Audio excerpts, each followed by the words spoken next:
Hello. कैसे हो आप लोग? देखो, आज हमारी जो पॉलिटी की सीरीज चल रही थी उसकी ये अगली सीरीज है। और इस सीरीज में हम लोग पढ़ेंगे finance commission of India, state finance commission, फिर election commission of India, state election commission. आप इसे ध्यान से देखेंगे और अगर आपने कंसंट्रेट होकर के देखा इसे तो निश्चय मानिए किसी भी इम्तहान में आपका कोई क्वेश्चन शायद न छूट पाए। क्लियर? तो आइए, क्योंकि टॉपिक लंबा है, हमें बातचीत करनी थी और लंबी बातचीत आपसे करनी है।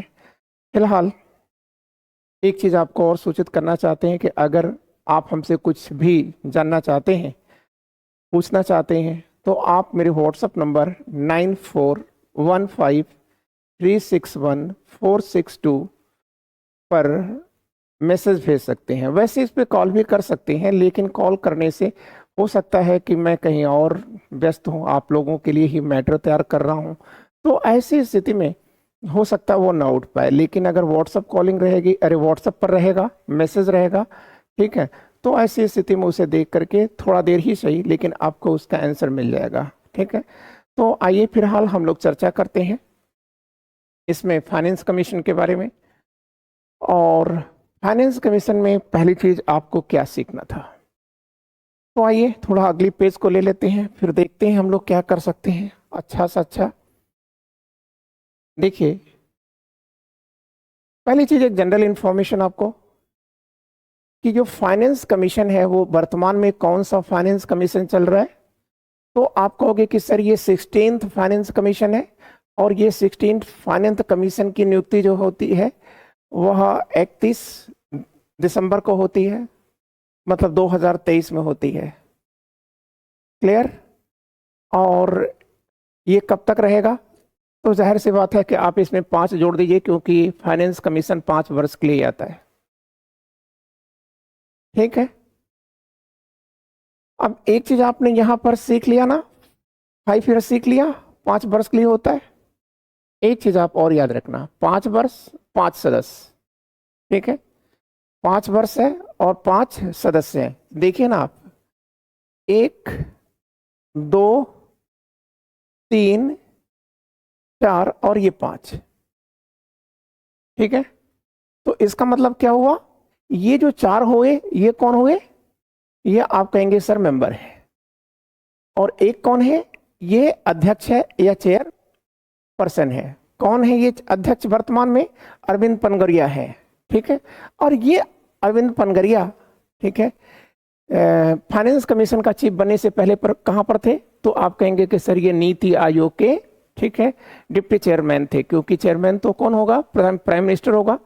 तो अब उनको यहां पर लाया गया है। फाइनेंस के एक्सपर्ट हैं और कोलंबिया के एक छात्र रहे हैं, कोलंबिया में इकोनॉमिक्स में इन्होंने अच्छा अध्ययन किया है। ठीक है, बड़े इकोनॉमिक्स माने जाते हैं। क्लियर? और ये शेष लोग हैं। क्लियर? तो आपने क्या चीज सीखा? 5 वर्ष और इसका ड्यूरेशन होता है, टर्म होता है, 5 वर्ष का ही कार्यकाज है इसका। फिर दूसरी चीज आपने ये सीखा, 4 + 1 = क्या हुआ? 5। ये इसका ऑर्गेनाइजेशनल सेटअप है। ठीक है, मतलब संरचना है, 5 लोगों से बनता है। ठीक है, अब इसमें देखिए जहां तक क्वालिफिकेशन की बातें हैं, तो देखिए कोई सच्चा क्वालिफिकेशन तो नहीं है, लेकिन ये जरूर है कि अध्यक्ष को सोशल स्टडीज का बेहतर ज्ञान होना चाहिए। ठीक है, और से इस इकोनॉमिक्स होते हैं, इसके अंदर फाइनेंशियल मैटर के एक्सपर्ट्स होते हैं और कुछ सोशल बिहेवियर को जानते हैं। फिलहाल अब आपने जब इतनी चीजें जान लिया, तो आइए जरा हम कॉन्स्टिट्यूशन में देखते हैं, कॉन्स्टिट्यूशन में इसके लिए क्या प्रोविजंस है। तो एक चीज याद रखिएगा, 280 याद रखिएगा, ये क्या है? आर्टिकल है, आर्टिकल अनुच्छेद है। ठीक है, आर्टिकल 280 के तहत फाइनेंस कमीशन बनता है। क्लियर? और जो इसकी रिपोर्ट होती है ना, ये रिपोर्ट 281 के अंतर्गत, ठीक है, आप ध्यान से सुनिए, लेक्चर को सुन लीजिए, एमसीक्यू अपने आप हो जाएगा। 281 ये क्या है, आर्टिकल है। और इस आर्टिकल के अंतर्गत फाइनेंस कमीशन जो रिपोर्ट भारत के राष्ट्रपति को देता है ना, भारत का राष्ट्रपति उसे क्या करता है, जो हमारी पार्लियामेंट है उसके दो चैम्बर हैं, एक राज्यसभा दूसरा लोकसभा, तो इन दोनों हाउस का जो हाउस ऑफ टेबल है ना, ये आप कह सकते हैं कि सदन में रखवा देता है। ठीक है ना, क्लियर। कौन रखवाता है, भारत का राष्ट्रपति। भारत के राष्ट्रपति को ये राइट्स किसने दिया, 281 आर्टिकल ने दिया। क्लियर हो गया। अब एक चीज देखिए कि फाइनेंस कमीशन एक कॉन्स्टिट्यूशनल बॉडी है। कौन सी बॉडी है, संविधान में इसका उल्लेख है। क्लियर, तो इसलिए यह एक कॉन्स्टिट्यूशनल बॉडी है। ये भी आपने सीखा। अब एक चीज आपको और सीखना है, वो क्या सीखना है कि फाइनेंस कमीशन करता क्या है। क्लियर है, इसका वर्क क्या है फाइनेंस कमीशन का। तो जरा हम देखते हैं कि फाइनेंस कमीशन का क्या वर्क है।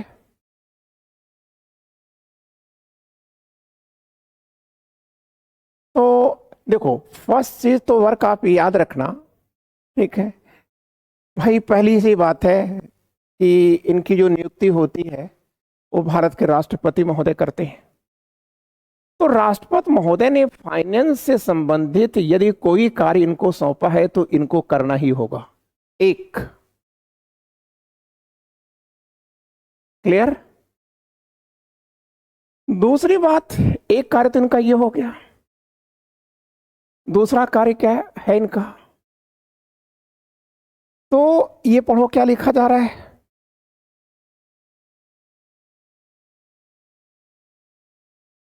CS लिखा गया है। ठीक है, CS। CS का क्या मतलब हो गया, ये देखो लिखा है, ये CS। C का मतलब सेंट्रल और यस का मतलब हो गया राज्य। तो केंद्र और राज्य के बीच जो फाइनेंशियल डिस्ट्रीब्यूशन होगा उसका कार्य ये करता है। क्लियर। अब अगर आपसे पूछा जाए कि फाइनेंस कमीशन वर्क क्या करता है, तो फर्स्ट पॉइंट तो अभी मैंने आपके बीच में शेयर कर दिया। क्या शेयर किया कि भाई प्रेसिडेंट ऑफ इंडिया महोदय ने जो भी इनको फाइनेंशियल वर्क सौंपा है इनको करना होगा। ठीक है, सेकंड इनका क्या वर्क है, तो सेकंड में आप ये तीन चीजें, सेकंड पॉइंट में आप ये तीन चीजें एकदम मत भूलना। ठीक, वह तीन चीजें क्या है जिसको आपको नहीं भूलना है। एक तो जो पैसा आया है, ठीक है, टैक्सेस से जो पैसा आया है उस पैसे को यह सेंटर और स्टेट के बीच में डिस्ट्रीब्यूशन का तरीका बताते हैं। ठीक है, तरीका बताते हैं, डिस्ट्रीब्यूट करते हैं, सीधे से बात करिए। दूसरी बात यह है कि ये पैसा कहां से आता है, टैक्स से आता है, कर से आता है।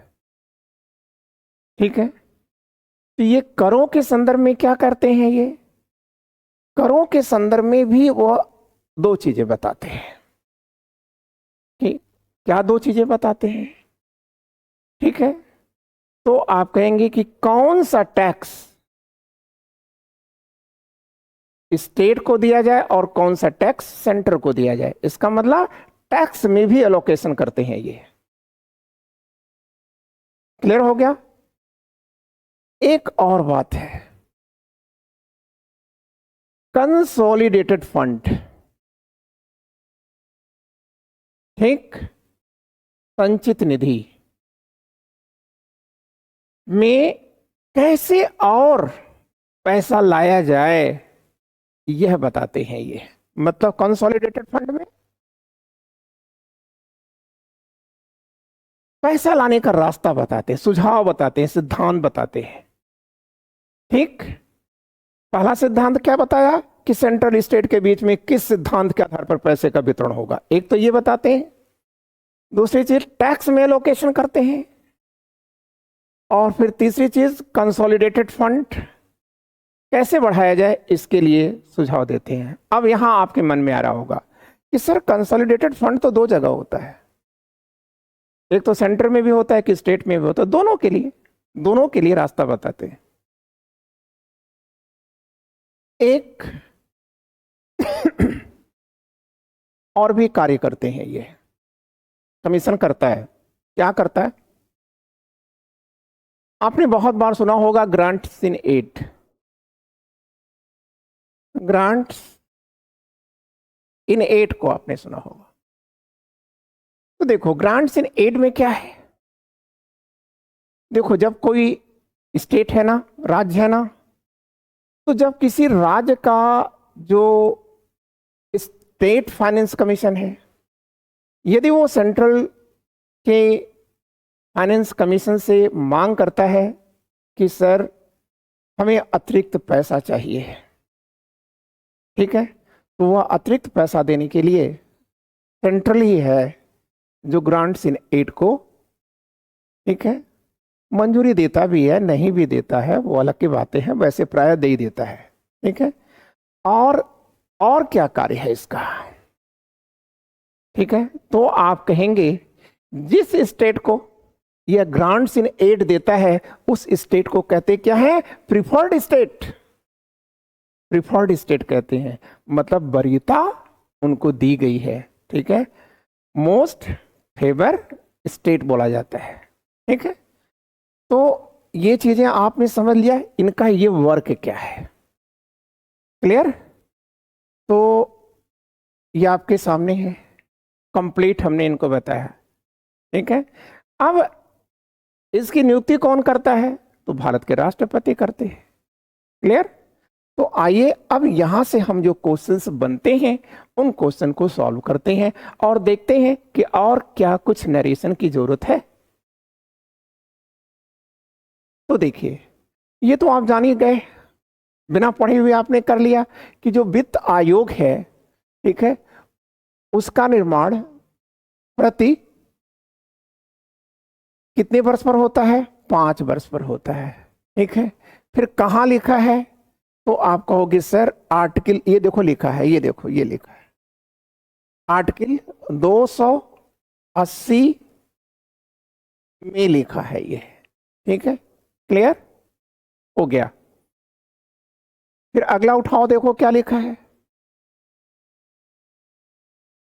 फाइनेंस कमीशन है, ठीक है, कैसे है? तो आप कहोगे सर 4+1 के साथ है, 4+1, 4 मेंबर्स प्लस 1 अध्यक्ष इक्वल टू 5 लोग हुआ। अब आगे चलो, आप फिर कह रहा है भारत के वित्त आयोग के संदर्भ में with reference to the finance commission of India,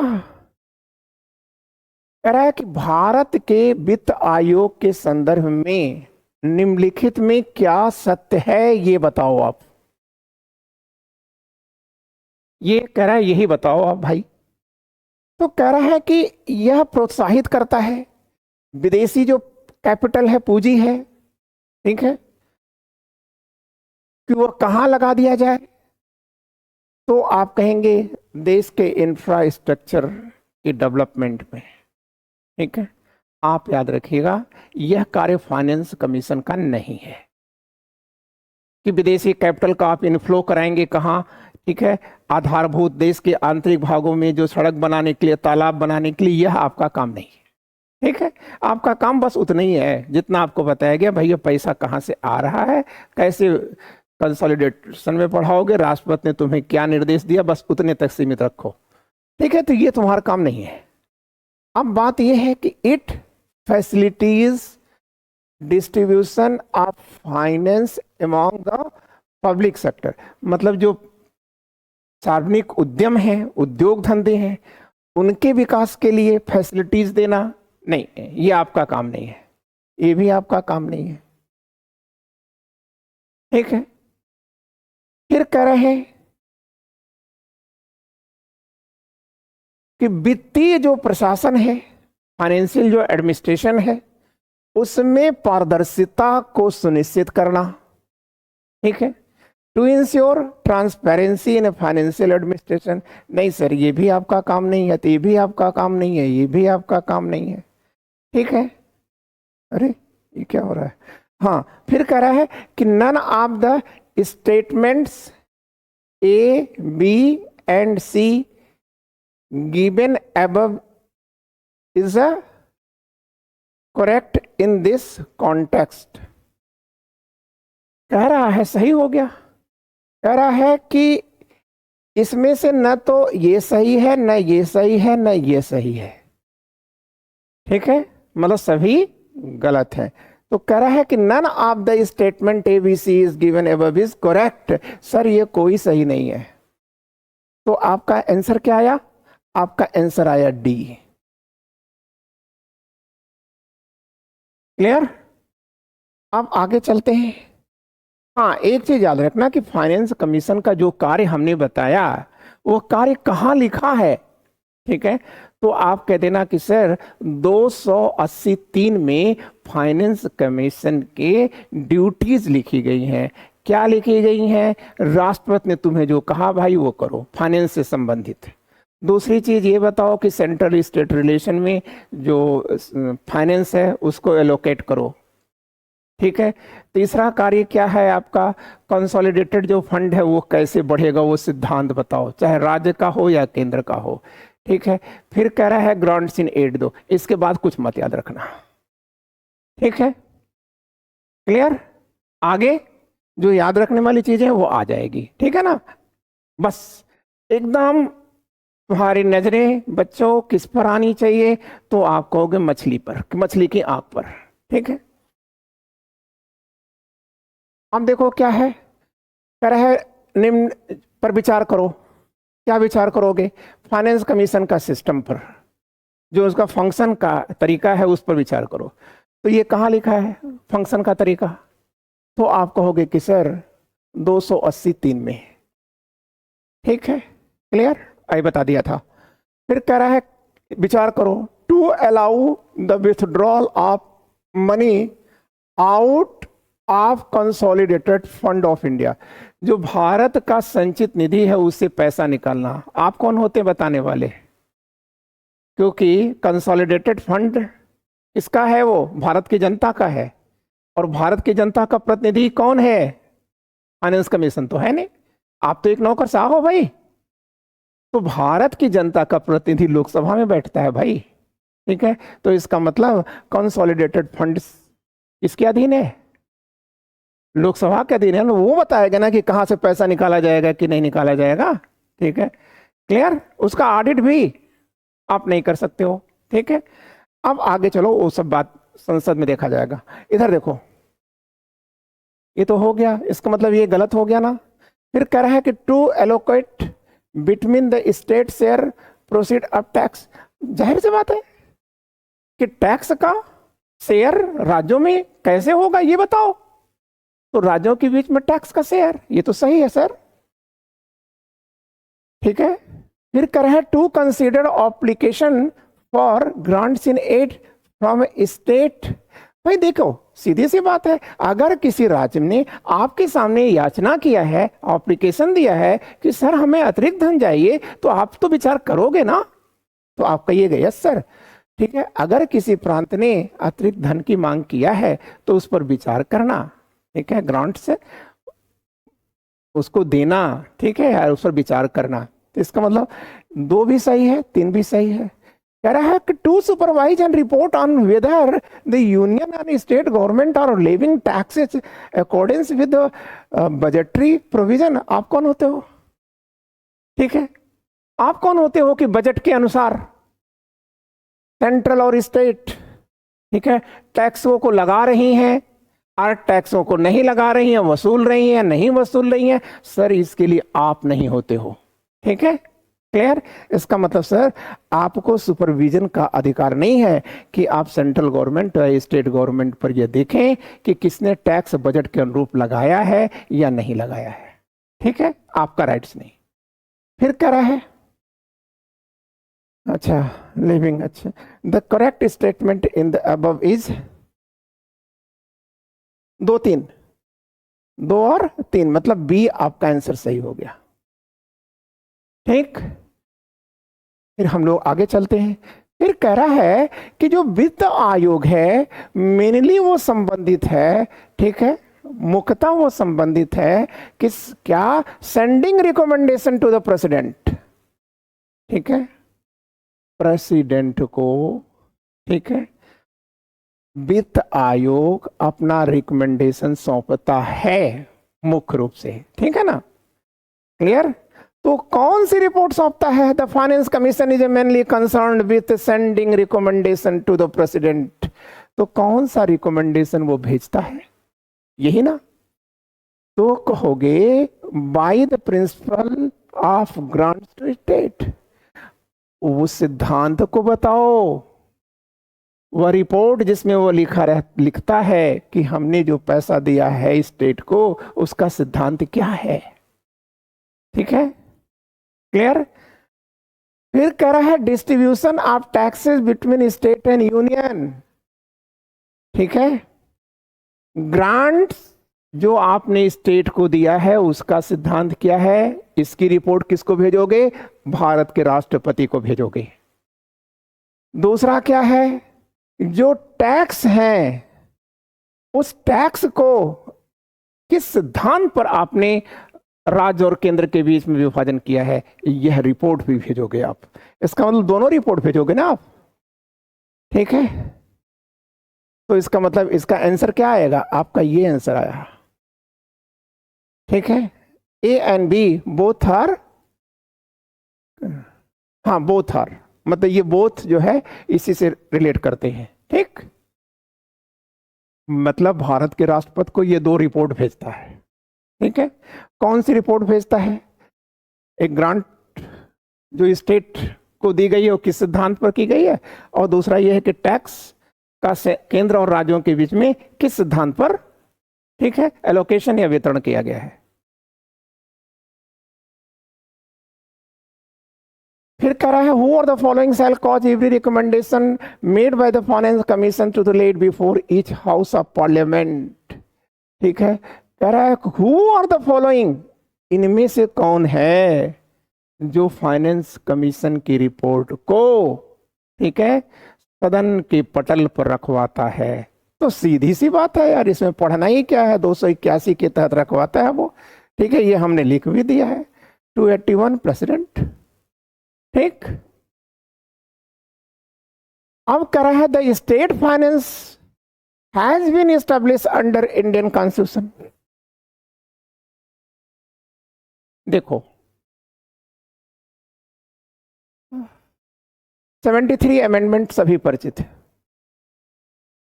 ठीक है ना, लोकल गवर्नमेंट के विकास के लिए लाया गया था ये 73 गांव के लिए। तो जब ये अमेंडमेंट आ गया तो अब प्रश्न आया कि भैया गांव में पंचायत लगा दे रहे हो, नगरों में नगर पालिका को राइट से दे रहे हो, तो उसको पैसा कौन देगा? पैसा भी तो चाहिए ना। तो आप कह देना कि सर उसी का परिणाम था कि 243 आई, ठीक है, के अधीन, देखो ये लिखा है 243 आई के अधीन क्या हुआ, ठीक है, स्टेट फाइनेंस कमीशन बना दिया गया।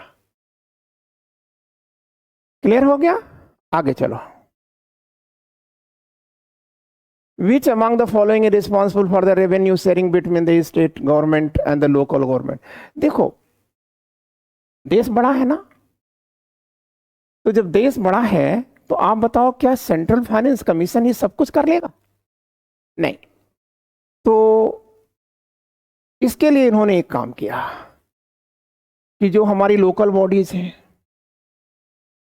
भाई सेंटर ने स्टेट को पैसा दे दिया, लेकिन स्टेट अब कैसे निचले स्तर पर पैसा लाएगा भाई,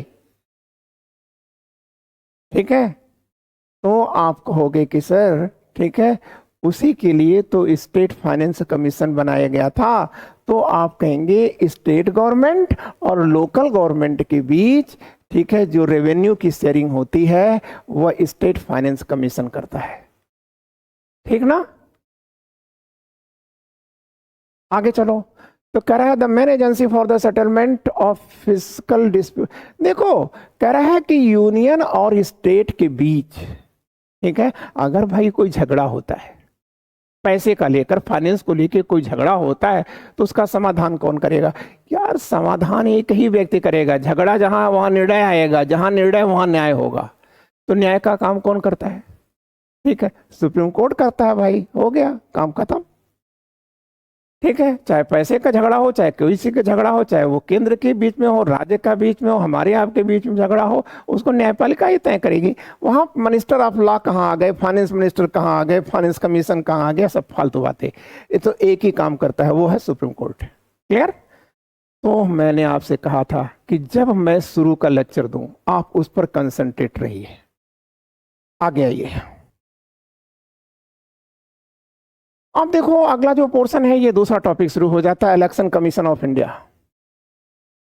ठीक है, स्टेट इलेक्शन कमीशन आता है और डिलिमिटेशन कमीशन आता है। ठीक है, तो देखो, फर्स्ट चीज ध्यान देना, ये चीज आपको सुनना है, इलेक्शन कमीशन ऑफ इंडिया कब बनता है? व्हेन। ठीक है, वेयर, हाउ, ये इसका आंसर कर लो बस। कब बनता है? 1950 में बनता है भाई। ठीक है, क्लियर? और कैसे बनता है? आप कहेंगे वन मेंबर बॉडी थी ये, मतलब इसका अपना एक सदस्य था, ये वन सदस्य था, वन मेंबर था इसके अंदर। ठीक है, अब कैसे बनता है भाई? तो आप कह देना बेटा जी कि सर संविधान सभा ने इसको बनाया था। ठीक है, इसका मतलब यह है कॉन्स्टिट्यूशनल बॉडी है इलेक्शन कमीशन। ठीक, क्लियर? और इसको एक बड़े ही उपबंध, बड़े ही एक्ट के तरह सुव्यवस्थित रूप से इसको बनाया गया है। ठीक है ना? तो इसका मतलब ये कॉन्स्टिट्यूशनल बॉडी है। कहाँ लिखा है? तो आप कहोगे कि सर भारत के संविधान के पार्ट 15 में लिखा है, 15वें भाग में लिखा है। और इन व्हाट आर्टिकल, किस अनुच्छेद में लिखा है?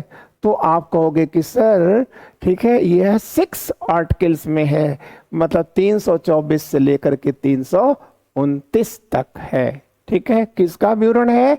इलेक्शन कमीशन का है। ठीक है, तो इलेक्शन कमीशन में ये इलेक्शन कमीशन ऑफ इंडिया है ना, इसको अभी छोड़ दो, स्टेट इलेक्शन कमीशन अभी छोड़े रखो। ठीक है, अब इलेक्शन कमीशन ऑफ इंडिया के बारे में उसको फाइनल कर लेते हैं। तो इसका मतलब आपने क्या देखा कि इलेक्शन कमीशन एक सदस्य था। ठीक है,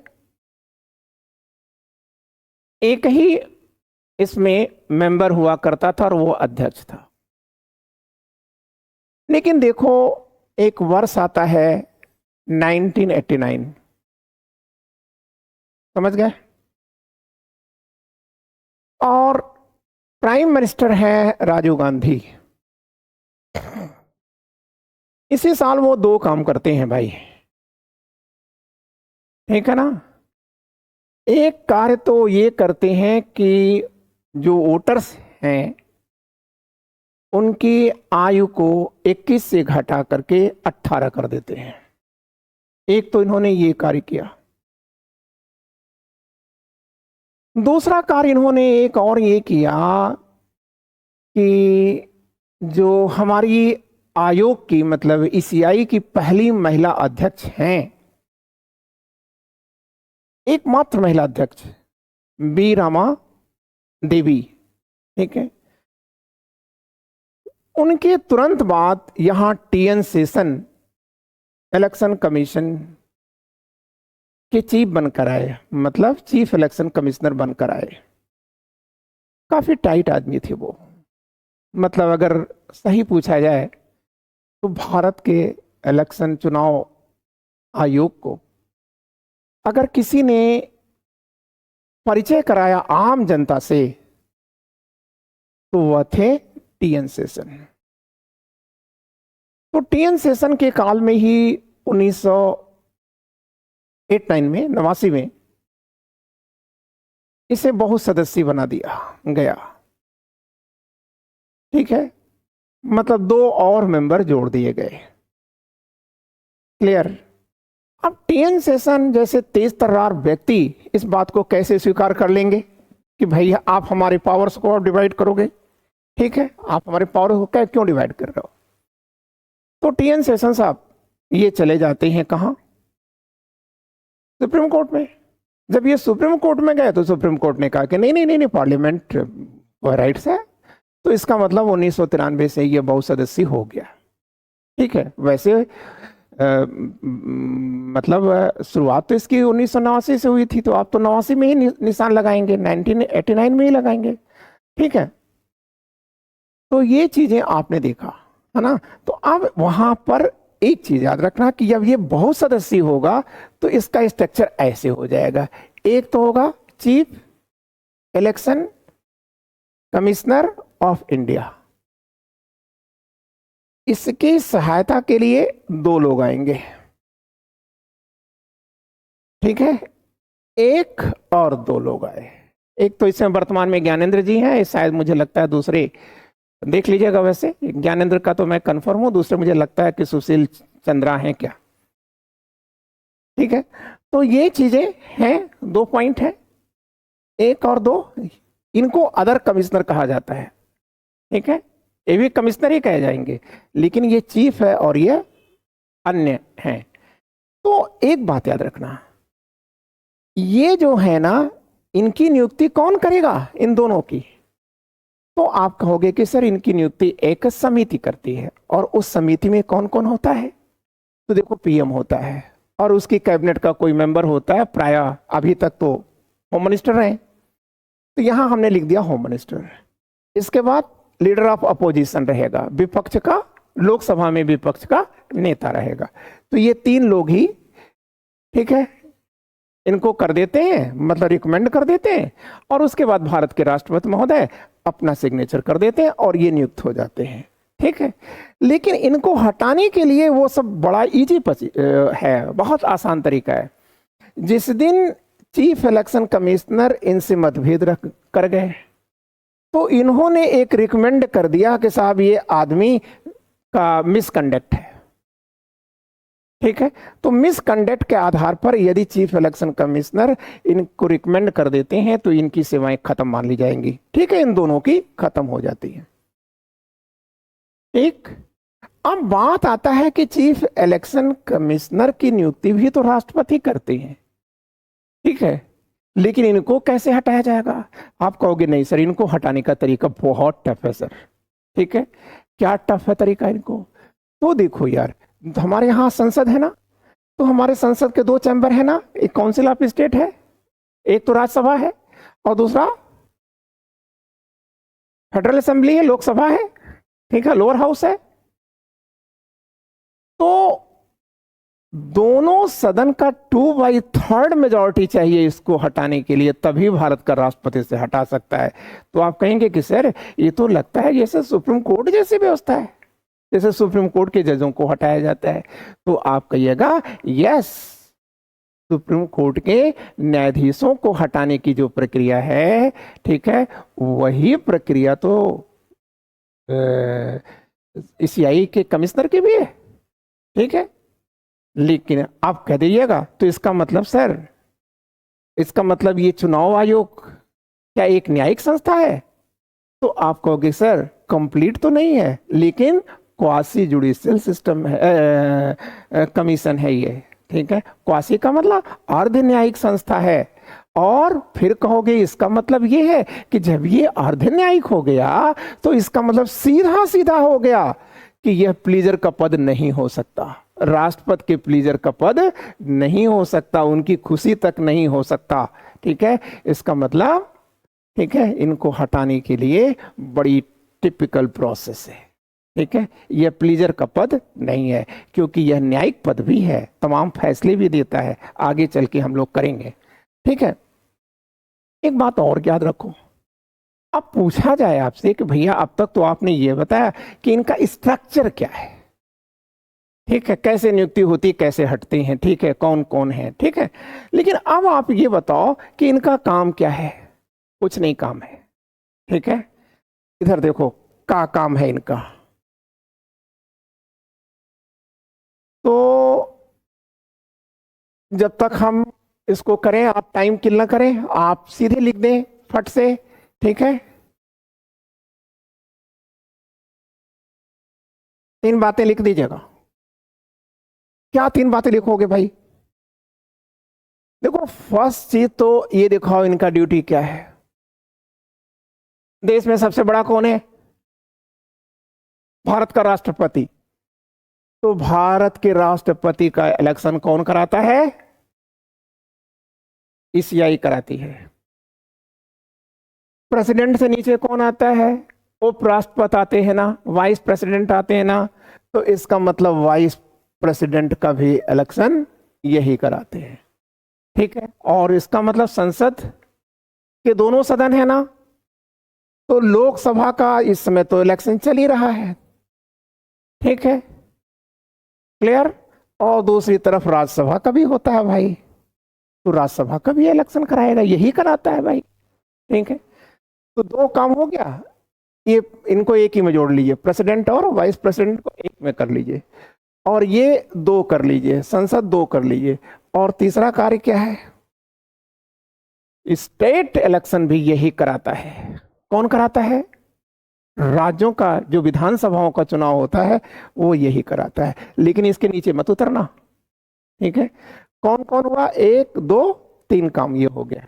ठीक है, अब कहोगे ग्राम पंचायतों का और नगर निगम का, उसके लिए देखो स्टेट इलेक्शन कमीशन है। ठीक है ना, तो वहां नीचे मत उतरना। ठीक है, बस ये 3 काम इसका है। और क्या काम है तो आप याद रखिएगा, और काम ये है कि मॉडल कोड ऑफ कंडक्ट को जारी करना। ठीक है, चुनाव की आचार संहिता को जारी करना, और जिस दिन चुनाव आचार संहिता लग गई उसी दिन से सरकार, देखो पहले तो नोटिफिकेशन आता है ना। ठीक है, और जब नोटिफिकेशन आएगा तो याद रखना कि नोटिफिकेशन चुनाव विशेष बात याद रखना, जो नोटिफिकेशन है या अधिसूचना है ना, ये चुनाव आयोग नहीं जारी करता बच्चों, ये महामहिम जारी करते हैं। इसका मतलब भारत का राष्ट्रपति जारी करता है। और जैसे ही अधिसूचना जारी होगी, याद रखना कि सरकारों के पूरे पावर छीन जाते हैं, आप केवल केयर टेकर या प्रो गवर्नमेंट बन करके रह जाते हैं। और उस दौर में जब तक अधिसूचना समाप्त नहीं करता भारत का राष्ट्रपति, तब तक आप कोई नवीन कार्य नहीं कर सकते, कोई सरकारी घोषणाएं नहीं कर सकते। ठीक है, तो आप कहोगे कि लेकिन सर, छोड़ो आजकल की बातें छोड़ो। ठीक है, मेरा काम थ्योरी बताना है। ठीक है, प्रैक्टिकल में क्या होता है वो आप जानो। ठीक है, अब देखो, तो इसका मतलब ये है कि कोई कार्य वो नहीं कर सकता, सरकार नहीं कर सकती। ठीक है ना, तो अधिसूचना जारी होने के तुरंत बाद, ठीक है, आयोग क्या करता है? ठीक है, अपने प्रत्याशियों के लिए, हर पार्टियों के प्रत्याशियों के लिए एक कोड ऑफ कंडक्ट जारी करता है, जिसे चुनाव आचार संहिता कहते हैं, और उस चुनाव आचार संहिता का उल्लंघन करना दंडनीय होगा। लेकिन अफसोस कि जो चुनाव आयोग ये दंड देता है ना, वो थोड़े दिन का होता है, 2 दिन 4 दिन 5 दिन का होता है, हफ्ते भर का होता है, इससे ज्यादा उसको पास कोई राइट्स दिया ही नहीं है। इसके बाद एक चीज और देखो कि आप किसी प्रकार का अगर कम्युनल टॉक करते हो, जिसकी बातों से कोई कम्युनल बातें को करने से मान लो कि दंगे फसाद होने के चांसेस होते हैं, तो भी चुनाव आयोग आपके विरुद्ध एक्शन ले लेगा। ठीक है, आप एब्यूज नहीं कर सकते, ठीक है, वो भी करेगा। अब तो ये तो चुनाव के दौरान की बातें हैं, और चुनाव के दौरान एक चीज और याद रखना, पीस, शांति बनाना, ठीक है, उसी का काम है। ठीक है, और पूरा सिस्टम को संचालित करना उसी का काम है। ठीक है ना। और अधिकारी जितने भी होते हैं, जितने भी all officer of the Indian state, Bharat की सीमा में रहने वाले जितने भी अधिकारी होते हैं, वो सबका बॉस बन जाती है ईसीआई। सारा निर्देश ईसीआई का चलेगा और किसी का नहीं चलेगा। ठीक है, तो और एक काम इसका और होता है चुनाव के बाद। ठीक है, चुनाव के बाद ये जो प्रत्याशी होते हैं, जीते हुए प्रत्याशी होते हैं, उनको ये सर्टिफिकेट भी इशू करता है कि भाई आप जीत गए, आइए माननीय बनिए। ठीक है, तो एक तो ये भी काम करता है और एक काम और करता है ये। ठीक है, वो आप याद रखना कि प्रत्याशियों के खर्चे की जांच करता है, तो कितना खर्चा किए हो। ठीक है, उसकी भी ये जांच करता है ना। इसके साथ साथ ये सब बहुत और कार्य भी हैं। ठीक है, जैसे एक चीज ये भी है कि अगर कोई प्रत्याशी 2 स्थान से चुनाव लड़ रहा है तो उसे 10 दिन के अंदर अगर उसने एक स्थान को छोड़ने की घोषणा नहीं की तो चुनाव आयोग क्या करेगा, उसको दोनों जो है को कैंसिल कर देगा। ठीक है, ये ठीक है ना। और यदि मान लो कि एक प्रत्याशी चुनाव लड़ रहा है जो राज्यसभा का सदस्य है, ठीक है, और लोकसभा भी जीत गया, तब क्या होगा, उसे इमीडिएट घोषित करना होगा कि साहब मैं इस पद पर रहना चाहता हूं। ठीक है, और अगर नहीं घोषित किया तो जो बड़ा वाला पद है, मतलब राज्यसभा बड़ा माना जाता है, तो राज्यसभा के सांसद का पद ये चला जाएगा। ये सब इलेक्शन कमीशन का काम है। ठीक है ना, क्लियर। तो ये चीजें आपने इलेक्शन कमीशन की ड्यूटीज थोड़ा हमने वाइड होके बताया है। ठीक है, आपने इसे कर लिया। ठीक, लेकिन अब जो स्टेट इलेक्शन कमीशन है बच्चों, ठीक है, अब मान लो इलेक्शन कमीशन ऑफ इंडिया में कुछ ही छूटा होगा तो क्वेश्चन में आ जाएगा। वैसे छूटा उठा नहीं है। तो स्टेट इलेक्शन कमीशन कहाँ उल्लेख कहाँ है, ये देखो क्या लिखा है, ये 9 लिखा है, भाग 9 में लिखा है। अनुसूची 9 मत कर लेना, भाग 9 लिखा है। और आर्टिकल कहाँ है, 243 में लिखा है। इसका कार्य क्या है भाई। ठीक है, तो आप कह लेना कि सर लोकल बॉडीज का मतलब क्या हुआ, जैसे पंचायतों का, टाउन एरिया का, नगर निगम का, नगर पालिका का, ये जो चुनाव होते हैं, ठीक है, ये सब स्टेट कमीशन का काम होता है। तो स्टेट कमीशन एक काम और करता है कि इलेक्टोरल रोल का निर्माण करता है। इलेक्टोरल रोल समझ रहे हो ना, मतदाता सूची। ठीक है, मतदाता सूची को भी यही बनवाता है। ठीक है ना, निकलवाना, जोड़ना, सब कुछ इसका काम है। ठीक है, मतलब इसमें सेंट्रल की कोई भूमिका नहीं होती। फिर देखो नीचे लिखा है डिलिमिटेशन कमीशन। ठीक है, तो इसको हिंदी में बच्चों कहते हैं परिसीमन आयोग। कि देखो कह रहा है परि मतलब परिध। ठीक है, वो कह रहा है सीमित करना। ठीक है, तो देखो ये भी एक हमारे भारतीय संविधान की एक अनूठी विशेषता है और इसका उल्लेख आर्टिकल 82 में है। ठीक है, और ये देखो 3 बार ये लिखा है, 3 नहीं 4 बार हुआ है, 1952 में, 1953 में, 1973 में और 2002 में। अब तक 4 बार परिसीमन आयोग या डेलिमिटेशन कमीशन आया है। ठीक है ना। अब ये है क्या, तो इसको एक कहानी सुनाते हैं। देखो हमारे यहाँ, ठीक है, वाइसराय रिपन के काल से है। ठीक है, वैसे तो इसकी शुरुआत एक experimental census was initiated first by Lord Mayo के द्वारा शुरू किया गया था। क्या, पहली जनगणना, लेकिन वह जनगणना प्रायोगिक मानी जाती है क्योंकि उसे पूरा करने से पहले ही, ठीक है, वो मर गए थे और इसी के साथ वो चीज जनगणना भी रुक गई थी।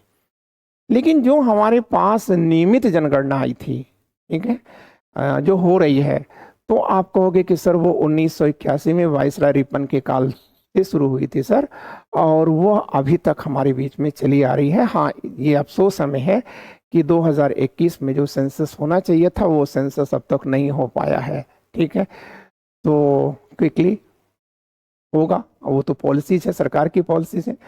ठीक है ना, तो ये कॉन्टिन्यूस चलता है। तो हर 10 साल पर, ठीक है, जनगणना की जाती थी। तो ये कहा गया कि हर जनगणना की समाप्ति के तुरंत बाद एक डिलिमिटेशन कमीशन आएगा या परिसीमन आयोग आएगा, और वही जो परिसीमन आयोग है वो ये बताएगा कि संसदीय क्षेत्र कहाँ से कहाँ तक होगा। मतलब पहले जो था उसमें जो छोटा कर सकता है, ठीक है, कुछ जगहों पे बड़ा छोटा ही होगा क्योंकि पॉपुलेशन पर बेस्ड है, ठीक है। तो वो सीमाओं का निर्धारण करता है, चुनाव क्षेत्रों का निर्धारण करता है। तो अब तक ये 4 बार आया है, ठीक है ना।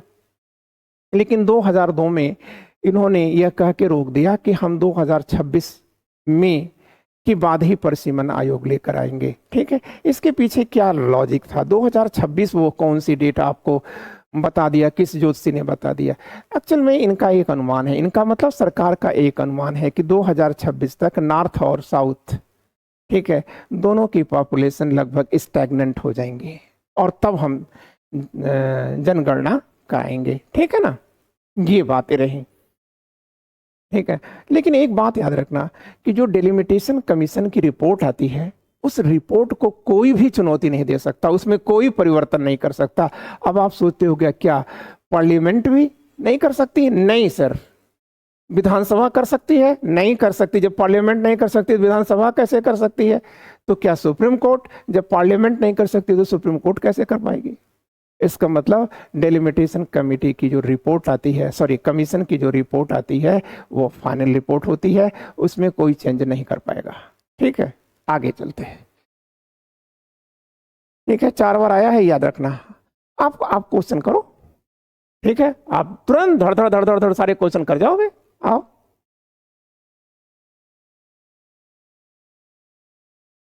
कह रहा है कि द इलेक्शन कमीशन इज गलत गलत गलत संवैधानिक संस्थान है भाई, कॉन्स्टिट्यूशनल बॉडी है। आगे चलो, कह रहा है कि जो इलेक्शन कमीशन है, ठीक है, ये कह रहा है कि the election commission was converted into 3 members commission in the following 2+1। 2 other commissioners होते हैं और एक और होता है। तो कह रहा है कब हो गया? अभी तो मैंने कहा था राजू जी की सरकार में हुआ था, 1989 में हुआ था, ठीक। अब देखो क्या कह रहा है, कह रहा है कि कौन सा वह आयोग है जो एक सुस्पष्ट, ठीक है, आर्टिकल के आधार पर संविधान में, ठीक है, जनरेट किया गया है, ठीक है। इलेक्शन कमीशन ऑफ इंडिया यह कॉन्स्टिट्यूशनल बॉडी है और सब कॉन्स्टिट्यूशनल बॉडी नहीं है।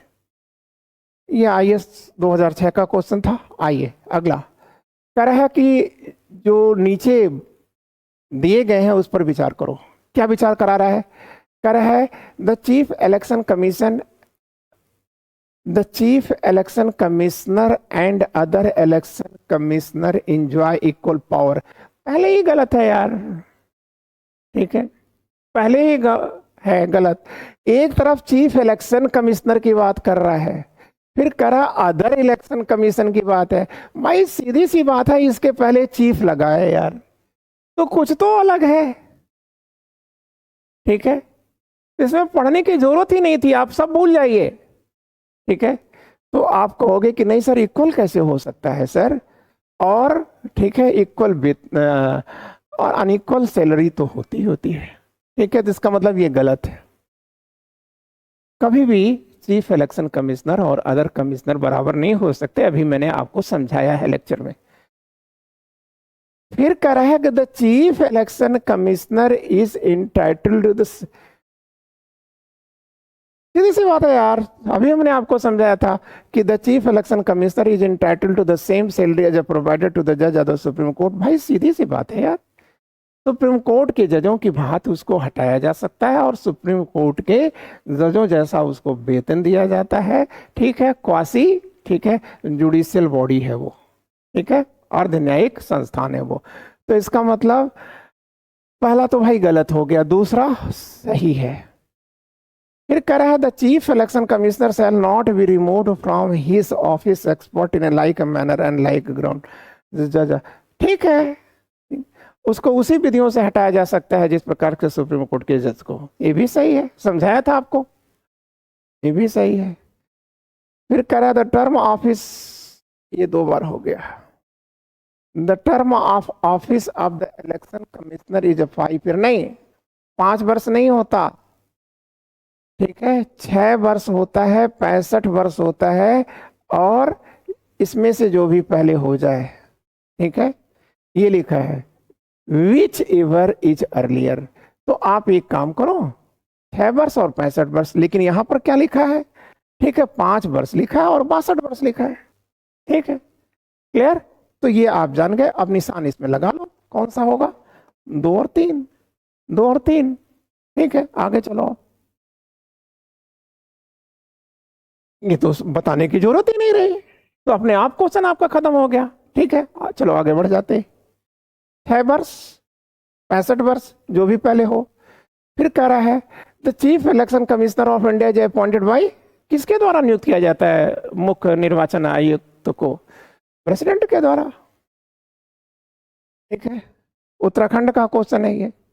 अब कह रहा है the election commissioner can be removed by, भैया किसके द्वारा होगा, अभी तो मैंने आपको समझाया था कि 2/3 मेजोरिटी फ्रॉम, मतलब अगर आपकी कहां से है चीफ इलेक्शन प्रेसिडेंट, अरे नहीं नहीं नहीं नहीं, क्वेश्चन ये नहीं है, जल्दीबाजी हो गई, ठीक है। The election commissioner can be removed by, chief election commissioner नहीं पूछ रहा है, इलेक्शन कमिश्नर पूछ रहा है, मतलब अदर की बात कर रहा है, तो वो कैसे हटाए जाते हैं, तो कह रहा है नहीं, चीफ नहीं हटा सकता, नहीं हटा सकता, हटाएगा जिसने नियुक्ति दिया है।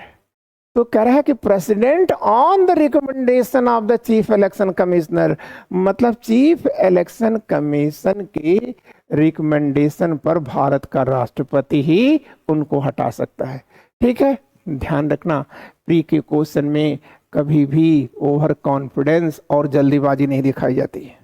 देखा आपने मैं कितना बड़ा, मतलब पढ़ने के बावजूद भी गलत हो रहा था ना, तो ये चीज आपको सीखना होगा कि हमें कहीं से अपने मेंटल स्पीड को, ठीक है, और बॉडी बैलेंस को, ठीक है, दोनों के बीच में संतुलन को कभी खोना नहीं चाहिए, क्योंकि प्री का मतलब ही होता है, प्री एग्जामिनेशन का अपने दिमाग को नोट रखना, क्योंकि प्री का मतलब ही होता है, प्री टेस्ट का मतलब वही नहीं होता कि जनसंख्या को छांटना है, बड़े लोग आ गए परीक्षा में, उनको कहा छांटना है, अरे भाई छांटने का तरीका क्या है, कैंडिडेट के मेंटल स्पीड को और, ठीक है, उसके बैलेंस को, ठीक है, खोजना और जानना ही प्री परीक्षा है।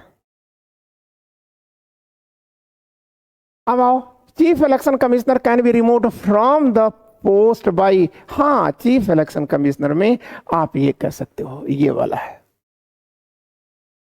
दोनों सदनों के 2/3 मेजोरिटी के बाद भारत के राष्ट्रपति हटा सकते हैं, बस आगे चलो। फिर कह रहा है वो अपॉइंट द स्टेट इलेक्शन, ये गवर्नर होता है यार, जैसे केंद्र में राष्ट्रपति होगा वैसे राज्य के चुनाव आयोग को, ठीक है, कौन नियुक्त करेगा, जो राज्य का मालिक है, और राज्य का मालिक कौन होता है, तो आप कहोगे गवर्नर ऑफ द स्टेट होता है।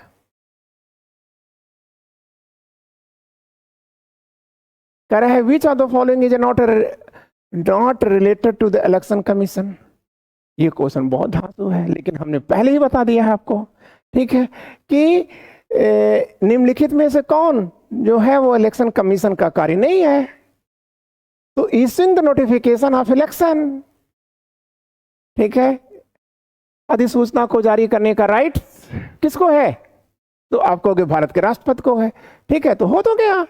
फिर कह रहा है डिस्ट्रीब्यूशन ऑफ इलेक्शन सिंबल, जी सर ये तो करता ही करता है, चुनाव चिन्ह का आवंटन करता है, नई पार्टियों को रजिस्ट्रेशन देता है, आप नई पार्टी बनाना चाहते हैं तो उसको रजिस्टर्ड कौन करेगा, ईसीआई करेगा, स्टेट कमीशन नहीं करता, ठीक है, क्लियर। और फिर ये भी सही है, फिर ये भी सही है यार, शांतिपूर्ण व्यवस्था के साथ चुनाव कराना। Correct, which of the following election is not transacted by election, हाँ देखो इसका मतलब ये हुआ कि कौन सा ऐसा इलेक्शन है जिससे ये इलेक्शन, थोड़ा सा क्लियर नहीं है क्वेश्चन, इसे आप सही कर लीजिएगा, आप यहां कर दीजिएगा इलेक्शन कमीशन ऑफ इंडिया कर लीजिए, ठीक है, इलेक्शन कमीशन ऑफ इंडिया का, ठीक है, कोई लेना देना नहीं है, ट्रांसैक्टेड कुछ नहीं है, ट्रांसैक्टेड नहीं होता, ये किससे लेना देना नहीं है।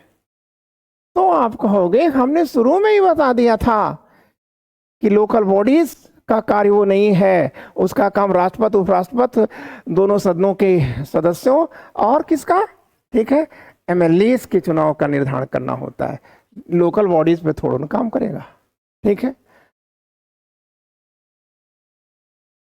आगे चलो, कह रहा है who recognize the political party, भाई शुरू में बता दिया, चाहे रजिस्ट्रेशन हो चाहे रीऑर्गेनाइजेशन हो, ठीक है, तो या रिकॉग्निशन भी हो, ठीक है। रिकॉग्नाइज्ड पार्टियां अलग बात होती हैं, रजिस्टर्ड पार्टियां अलग बात होती हैं।